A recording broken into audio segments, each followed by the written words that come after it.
Welcome back to 3 Minute Studio. Today, we're examining one of the most intense and ongoing conflicts of our time, the Israel-Hamas War. This conflict erupted in October 2023, profoundly reshaping lives, politics, and the humanitarian landscape across the Middle East. Let's get right into the background, what's happened and where things stand now. The conflict ignited on October 7, 2023, when Hamas and other armed Palestinian groups launched a large-scale surprise attack from the Gaza Strip into Israeli territory. They fired thousands of rockets, infiltrated border communities, killed civilians, and took numerous hostages. In response, Israel declared war and launched extensive military operations, including widespread airstrikes, a ground invasion of Gaza, and imposed a tight blockade. The roots of this war are deep, stemming from long-standing Israeli-Palestinian tensions over land and sovereignty, Israel's security concerns, and Hamas's governance in Gaza. International involvement and regional powers also play a crucial role.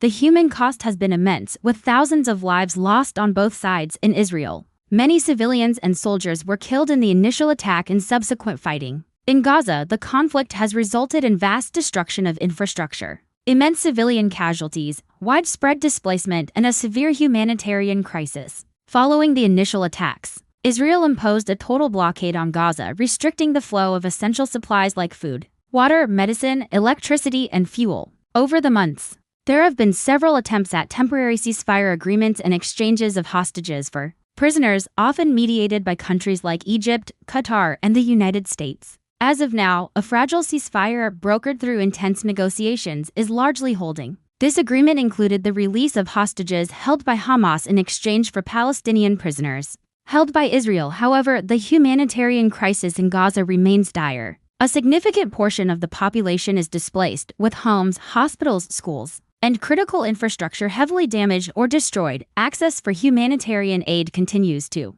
be a point of contention. Civilians on both sides are grappling with immense trauma and loss. The conflict has drawn significant international criticism, with ongoing concerns over allegations of war crimes, the staggering loss of life, and the monumental challenge of rebuilding. While the fighting may have paused, the conflict's repercussions are far from over. The ceasefire brings a temporary reprieve, but the long-term tasks of rebuilding lives, achieving justice, and finding a lasting political resolution remain as daunting challenges. If you found this summary helpful, please hit the like button, subscribe, and ring the notification bell to stay updated on this and other global events right here on 3 Minute Studio. Thank you for watching.